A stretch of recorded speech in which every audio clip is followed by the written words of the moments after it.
Smile a Minute IAS Academy, and today we are going to see economic current affairs. We are going to see 20 economic current affairs. Already we have seen 100 current affairs from international relations. We have seen 50, and from environment we have seen 50 current affairs. We are in a series of completing 1000 plus current affairs within 20 days.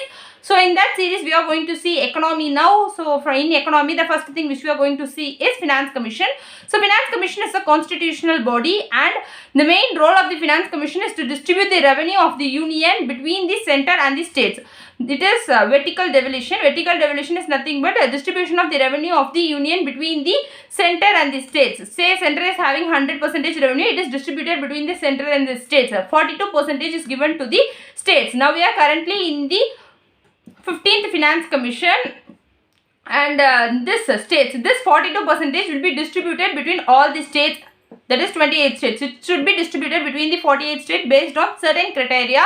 So it recommends a criteria based on which the money can be distributed between the center and the states, but the Finance Commission recommendation is not binding. That is an important point. So Finance Commission is a constitutional body, but its recommendation is not binding. It says about the vertical devolution as well as the horizontal devolution, and as well as the grants which are given to the states. What are the grants which can be given to the states? It discusses about all these things and relating to 15th Finance Commission. So first thing, what are the things which are recommended in the 15th Finance Commission? It has recommended the distribution of revenue between the states based on income difference. Based on income difference, the state which is poor will get more money. Based on the income difference 45%, the states will be compared with Haryana. Haryana is the one which has the highest amount of income, so the states will be compared with Haryana. Based on that, 45% of the money will be allocated, and the second one is area. Based on the area, 15% money will be allocated between the states. So if the state is larger in area, then it will get more money. Then the third one is based on the population. If it has more population, it will get more money. Based on the population, 15% of the money is allocated, and based on the demographic performance. Demographic performance is nothing but how will the state is controlling its population, how well it is maintaining the population policies, and that is called as demographic performance. Based on it, 12.5% of the money is allocated, and based on the forest cover, based on how well the forest cover. If the country is having more forest cover, then the money will be allocated more. Based on the forest cover, 10% of the money will be allocated, and based on the tax effort. If the country has increased its tax net, then this country will be allocated more. Based on this tax effort, 2.5% of the money is allocated. So this is the division which is given in the 15th Finance Commission. So the unique thing which you should note is in 14th Finance Commission they used only 5 criteria. They used only up to this. This 6th tax effort is added in the 15th Finance Commission, but it is not the one which is newly added in the 15th Commission. It is already followed. It is already followed in the 11th and 12th Finance Commission. In the 11th and 12th Finance Commission, they already followed this tax effort. So the things which are followed in the earlier Finance Commission, these are the things which are recommended in the 15th Finance Commission. There are certain things which are followed in the 11th to 14th Finance Commission. Let us see those things, and those are, first one is fiscal discipline of the state.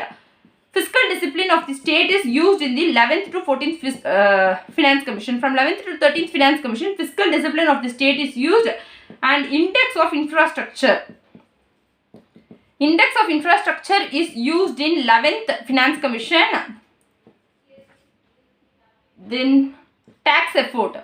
Tax effort is used in 11th Finance Commission, 12th Finance Commission. Now 15th Finance Commission also used this tax effort, and apart from this, these criteria are also used. But the thing which is not used from the 11th to 14th Finance Commission is poverty rate. Poverty rate is not used from 11th to 14th Finance Commission. These are the things which you should note. First is Finance Commission. Finance Commission is a constitutional body, but its recommendation is not binding. It tells how the revenue can be distributed between the center as well as the state.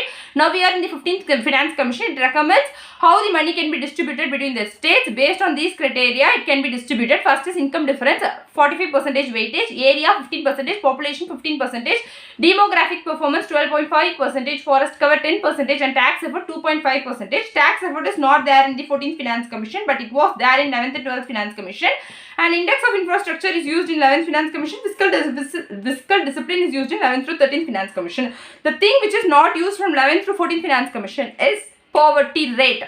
So these are the things which are relating to Finance Commission. Then we have cryptocurrencies. Cryptocurrencies or digital currencies. The cryptocurrencies is in news. We have a famous cryptocurrency called as Bitcoin. Bitcoin is a type of cryptocurrency. It is under the cryptocurrencies. It is an example. Then we also have Ethereum. Ethereum is also a cryptocurrency. So let us see cryptocurrencies. Cryptocurrencies or digital currencies. They are digital currencies. and they use encryption technology, and they are generated by encryption technology. And example for cryptocurrencies, we have Bitcoin, Ethereum, Dogecoin are some of the examples of cryptocurrencies, and these cryptocurrencies are not regulated by the central banks. Are not regulated by the central banks, they are independent from the central banks. These are the points which are relating to cryptocurrencies. So cryptocurrencies, they are digital currencies and they use encryption technologies, and examples of cryptocurrencies are Bitcoins, Ethereum and Dogecoin, and they are not regulated by the central bank and they are independent from the central bank. These are the things which are relating to cryptocurrencies. Then we have inverted duty structure. Inverted duty structure is a condition which the import of the raw materials is costlier compared to the import of the finished goods. Inverted duty structure. Say import duty. If the import duty of rubber,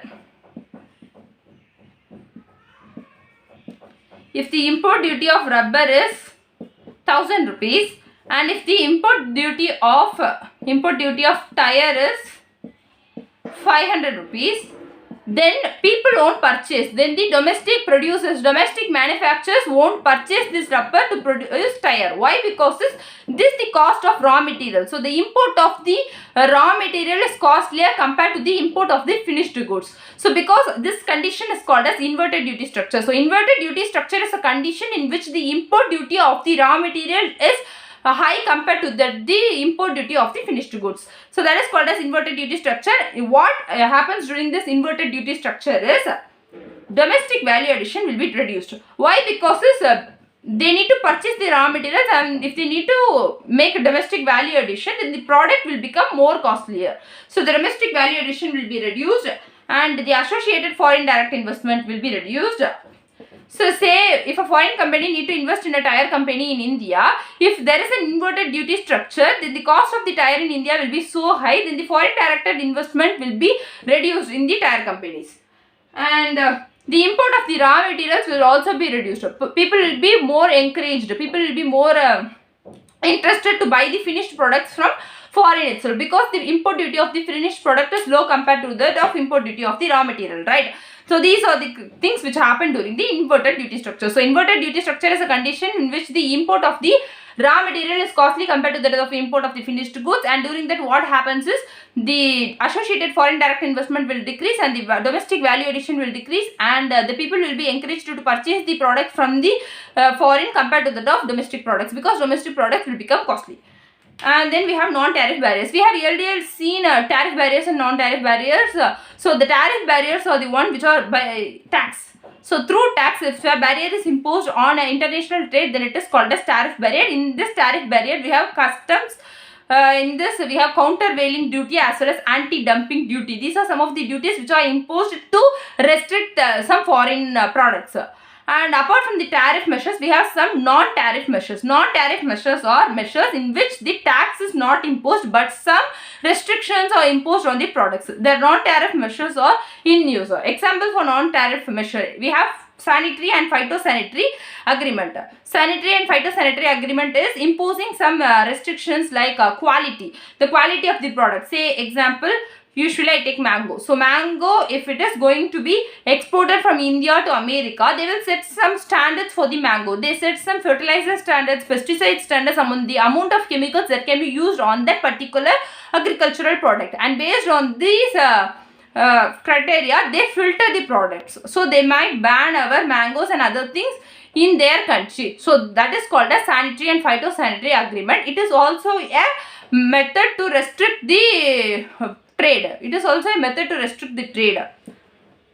And then we have technical barriers. Like technical barriers say, our India can, if India says that it will import cars only with the airbags of 10. If the car is having 10 airbags, then only we will import cars from foreign country. If it is said, then that foreign country should meet our technical criteria and they should introduce 10 or some airbags into their car, so that the cost of the foreign cars will be increased, so that the cost of the domestic cars will be cheap, so the people will go for domestic cars. This is also to discourage the international trade only. So technical barriers, and then quotas and some price controls.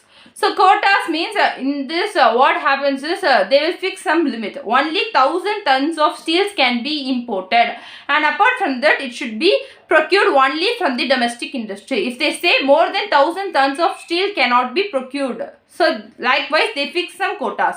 So these are the some of the non-tariff measures. One is sanitary and phytosanitary agreement, technical barriers, quotas and price, and they also impose some licensing restrictions. So these are the things which come under the non-tariff barriers. Then we have electoral bonds. So electoral bonds are financial instruments for giving donations to the political parties. It is to give donations to the political parties, and it was introduced. It was introduced by amending certain acts. To introduce electoral bonds, amendments are done to certain acts, and those are, first one is Income Tax Act. Income Tax Act of 1961 is amended. Companies Act. Companies Act of 2013. Then Representation of People Act 1951. So electoral bond is nothing but it is a financial instrument to issue donations to the political parties, and to introduce this electoral bonds, amendments are done to certain acts, and those are Income Tax Act of 1961, Companies Act of 2013, and Representation of People Act 1951. Amendments are done to these acts to introduce the electoral bonds. So that is about electoral bonds.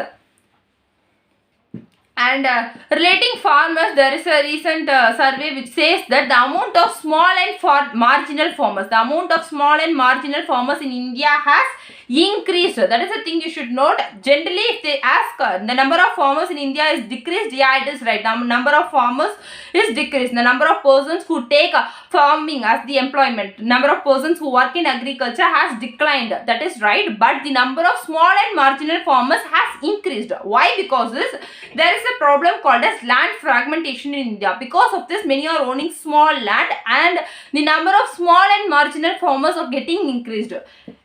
1980 to 81, the number of small and marginal farmers is 70%, and in 2015 to 16, the number of small and marginal farmers is 86%. So there is a rise in number of small and marginal farmers, and this is because of the decline in average size of the farm holding. So because of the land fragmentation, the number of small and marginal farmers is increasing. So if there is a land fragmentation, and if there is more small and marginal farmers, their productivity will be reduced. So this is a disadvantage. Then we have Vivek Debroi Committee. So Vivek Debroi Committee is relating to the privatization of Indian Railways. It suggested the privatization of Indian Railways. That is the thing which you should remember. So Vivek Debroi Committee is the one which suggested privatization of Indian Railways. Then we have Department of Financial Services. The things which are done under the Department of Financial Services, it sees the banking sector, insurance sector, and also pension sector. And the things which are done by this Department of Financial Services are, they are responsible for the policy issues relating to the public sector banks, public sector insurance companies, and they also look after the NABARD. They deals with the matters relating to NABARD, and they also check the policies of the financial institutions and the development financial institutions. These are the things which are done by the Department of Financial Service. So Department of Financial Service sees the insurance sector, pension sector, and the banking sector. So it checks the policies relating to the public sector banks, relating to public sector insurance companies, relating to NABARD. It also checks the matters relating to NABARD, and it also checks the policies which are relating to developmental financial institutions and financial institutions. These are the things which are done by the Financial Service Department. Then we have internationalization of rupees. Internationalization of rupees. So internationalization of rupees, it means that we should be able to export. For exporting, they give money to us. So we are exporting, say, 1 kg of mangoes. For this 1 kg of mango, they will give 100 rupees, means we should accept this 100 rupees. But what actually happens now is we are getting it in dollars. So they will be giving around $1.2. We will be getting it in dollars for exports. And for imports, say if you are importing crude oil, and for this crude oil, we need to pay in dollars. We will be paying some amount of dollars. But in internationalization of rupees, we should be able to pay in rupees for the import as well as for exports. For import as well as exports, we should be able to pay in rupees if there is an internationalization of rupees. And also the rupees should be kept as a reserve. Our rupees should be kept as a reserve by the world banks, by the other nations, and by other world individuals. If they keep it as a reserve, then it is also a feature of internationalization of rupees. And also the bonds which are issued globally can be repaid in rupees. Repaying in rupees for the bonds which are issued in globally. So these are the things which means internationalization of rupees. So internationalization of rupee means we should be able to pay in export. We should be able to pay in rupees for the import as well as the exports. For exports, we get money. We should accept the rupees for exports, and while we are importing, the country which we are importing, they should accept rupees. And our rupees should be kept as a reserve by the World Bank, by other nations, and by other world individuals. And we should be able to repay in rupees for the bonds which are issued globally. So these are the things which are relating to internationalization of rupees. So internationalization of rupee, these are the features. And then we have demographic trap. Demographic trap is a situation in which there is a population growth. It is a period of high population growth. Here in this demographic trap, it is a period of very high population growth, and this demographic growth is because of the decline in mortality. So if there is a decline in mortality and there is an increase in fertility rate, both will result in this demographic trap. So demographic trap is a situation, it is a period in which there is a high population growth, and this high population growth is because of two factors. One is decline in mortality rate and another one is high fertility rate. And then we have Swiss challenge method. Actually, Swiss challenge method is the method of bidding. It is the method of bidding that is being used in public projects. It is a method of bidding often used in public projects. In Swiss challenge method, what actually happens is, say if you are starting, say it is a bidding. In bidding, in first round, person A wins the bidding and he wins it for 1000 rupees, and this 1000 rupees will be made public. In this 1000 rupees is made public, and the second round is invited. This is the first round in which the first person won the bidding by 1000 rupees, and the second round is invited by declaring it openly, by declaring the price 1000 rupees. And in second round, if B wins, if B says that he will be bidding it for 1500 rupees, B is the one who wins. He is asking it for a higher price, right? So B wins, but in this case, A will be given an opportunity. A will be given an opportunity to match the price of B. A can ask for 520 rupees or A can ask for 1600 rupees. If he is able to pay higher than B, if he is able to compensate the price of B, then A is the one who wins, but he should pay this amount. But if he can't pay, then B is the one who wins. This is called the Swiss challenge method. So it is a method of bidding which is often used in public projects. In this first, there are two rounds of bidding. In first round, if A wins for 1000 rupees, that 1000 rupees will be made public, and they invite second round of bidding. And in the second round of bidding, if B asks it for 1500 rupees, B is the one who is the winner, but A will be given an opportunity to match this price. If A is able to match this price, A will be the winner, but if he can't, B wins the bidding. This is Swiss challenge method. So it is related to public procurement. Generally, they will ask Swiss challenge is related to dash. So it is related to public procurement. Then we have Finance Commission. We have Union Finance Commission. We have already seen Union Finance Commission, and we also have State Finance Commission. That is the thing which you should know. And this Union Finance Commission will give grants to the states. They give grants to the states, they give grants to the local bodies. Say there are two local bodies. We have Panchayat as well as Gram Panchayat. Panchayat as well as municipality. They give grants to the local bodies. This Union Finance Commission will give grants to the states for the rural local bodies and the urban local bodies. And this grant, performance linked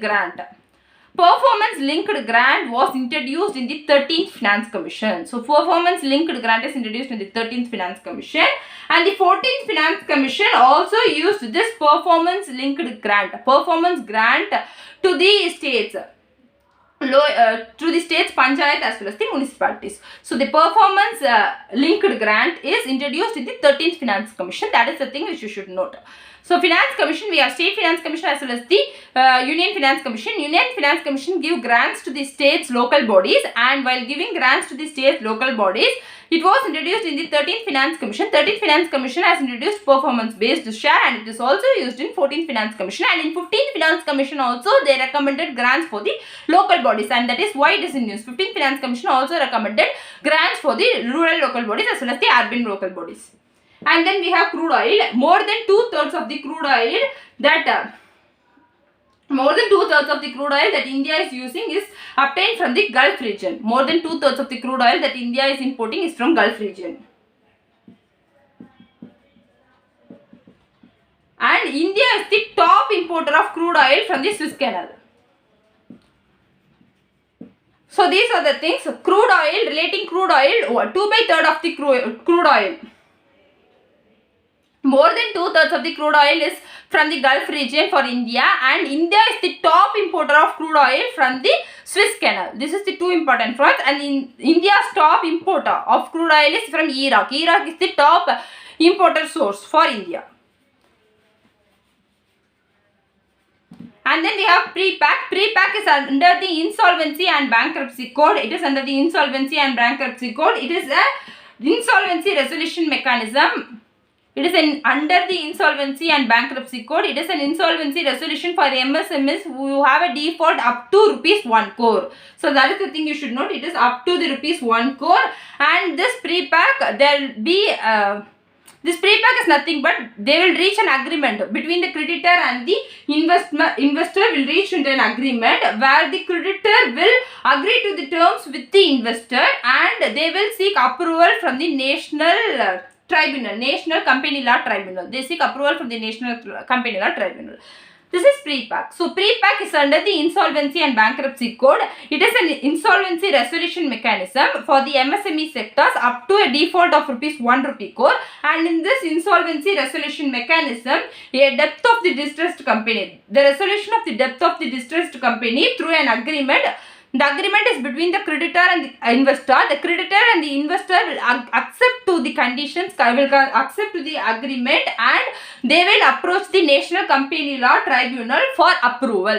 That is pre-packs. Under this pre-packs, the ownership of the management, the existing management will remain under their control only, and under this pre-pack, they follow Swiss challenge. This pre-pack will allow for Swiss challenge mechanism. We have already seen what is Swiss challenge. Under Swiss challenge, you can allow for biding, 2 rounds of binding. In the first round, third party is allowed to bid. If third party is asking the distressed assets for say ₹1,000, and if the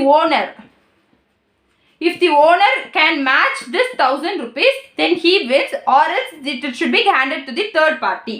So this is Swiss challenge in pre-packs.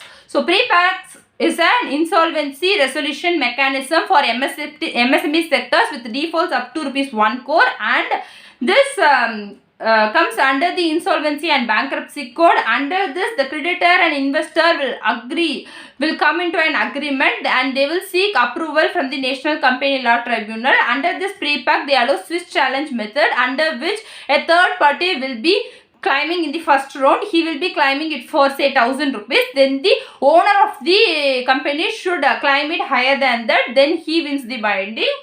So these are the things. Then the ownership, the management will be retaining under the ownership control itself. Existing management remains in control in case of pre-packs. So these are the things which are relating to pre-packs. Then we have PPA. PPA stands for prepaid payment instruments. We have three types of prepaid payment instruments. One is closed, semi-closed, then open. Closed, semi-closed, open. First, closed PPA. Example, we have gift cards. The gift cards which you get from shops. Say if you are purchasing on Amazon, you can get Amazon gift cards. You can buy gift cards from certain big jewelries or some places, some markets. So those gift cards come under the closed prepaid payment instruments, and we have semi-closed prepaid payment instruments, and those are GPay. GPay comes under the semi-closed prepaid payment instruments, and we have open prepaid payment instrument, and this is the most common one. In open prepaid payment instrument, we have credit and debit cards.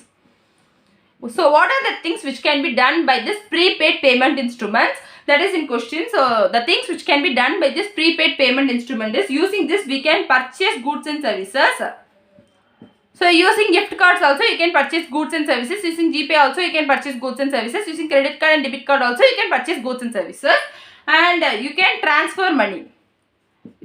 It allows money transfer to the family and friends, and remittance facilities allowed in this prepaid payment instruments, but cash withdrawal is allowed only in open prepaid payment instruments. So cash withdrawal is allowed only in open prepaid instruments. It is not allowed in closed and semi-closed prepaid instruments.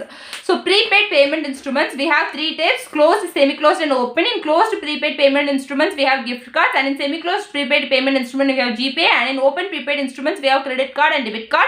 And prepaid payment instruments, using this we can purchase goods and services, we can transfer money to the family and friends, we can have remittance facilities, but using open prepaid instruments only we can withdraw the cash. With cash withdrawal is allowed only in open prepaid payment instrument. Then we have GSAP. GSAP is actually an initiative of RBI. It is an initiative in which the RBI will buy the government bonds from the secondary markets. So from the secondary market, government will buy the GSAP, government bonds. That is called as GSAP. So GSAP, it looks similar to that of quantitative easing, but it is not so. It is slightly different, and under this GSAP, it is done to stimulate the economy. It is not to infuse liquidity in the market. It is not to infuse liquidity in the market, but to stimulate the economy. And it is short term in nature. These are the things. So GSAP is an initiative of RBI, and under this GSAP, the RBI will purchase the government bonds from the secondary market. It is to stimulate the economy and not to infuse liquidity in the market. It may look similar to that of quantitative easing, which we have studied during the inflation topic, but it is not exactly the same, and it is short term in nature. These are the things relating to GSAP. Then we have depreciation of rupees. So rupee depreciation means, say 1 rupee is equal to 80 rupees today. If $1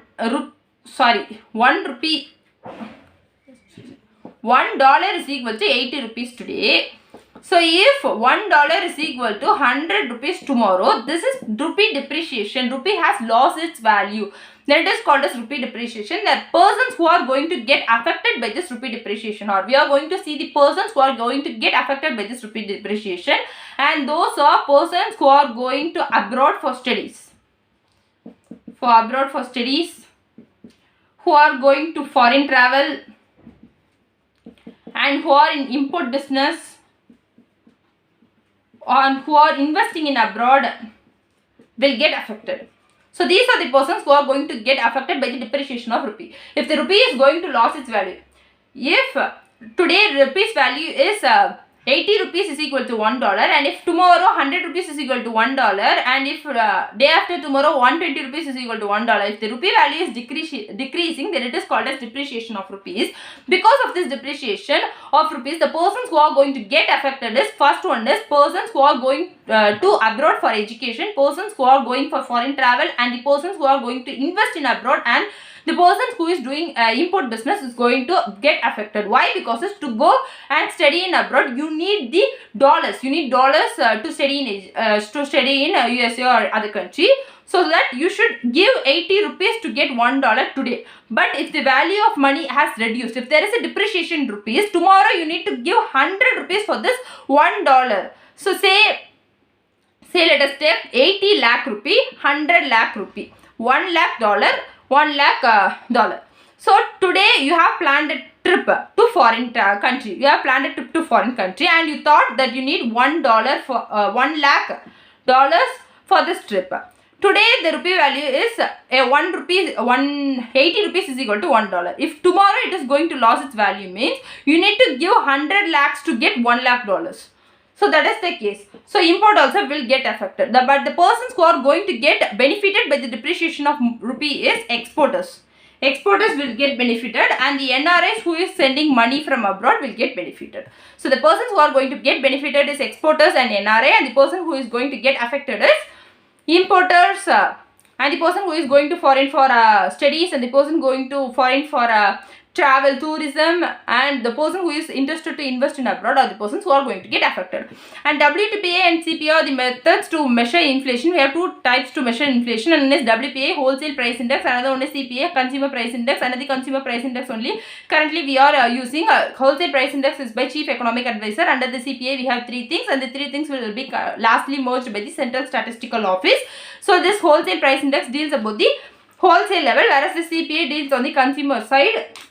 And in this, WPA pertains only to goods. It is only for goods, whereas the CPA is for both goods as well as the services. So goods and as well as the services. So CPA is better compared to that of WPA, and it captures the wholesale prices. The WPA will capture the wholesale prices of the goods, and it is primarily referred to as GDP deflator. It is primarily used as a GDP deflator.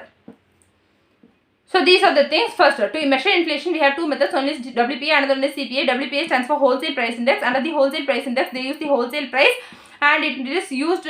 And in this wholesale price index, they use only the goods. So it is primarily used as a GDP deflator. Whereas in the CPA, consumer price index, they use both goods and the services, and three things are separately calculated. CPA for industrial workers, CPA for agricultural workers, and three things are separately calculated, and the three are lastly merged by the central statistical office. So CPA is much better compared to that of WPA, and currently we are following CPA. These are the things which are relating to CPA and WPA.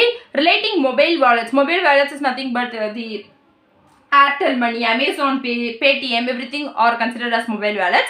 So the mobile wallets are regulated by RBI. So this is the thing you should know. The mobile wallets are regulated by RBI. Relating rice, the export of rice. The producer of rice, the country which is the highest producer of rice is China. China is the highest producer of rice, and second is India. India is the second highest producer of rice. China produced 30% of the rice, whereas India produced 24% of the rice, and in third position we have Bangladesh. Bangladesh produced 7% of the rice. So the highest producer of rice in the world is China, followed by India. India is the second highest producer of rice in the world, but India is the highest exporter of rice in the world. India is the top exporter of rice in the world. India is in number 1, and the amount of rice which we have exported, in which 37% of the rice which we are exported from India is basmati rice, and according to the value, based on the quantity, 37% of the rice which we are exported is basmati rice. Based on its value, 60% of the rice which we have imported is basmati rice according to the value. So these are the things. So rice producer, first one is China, whereas exporter, first one is India. So these are the things which are relating to economy. Subscribe to My Lemonade IAS Academy. Thank you.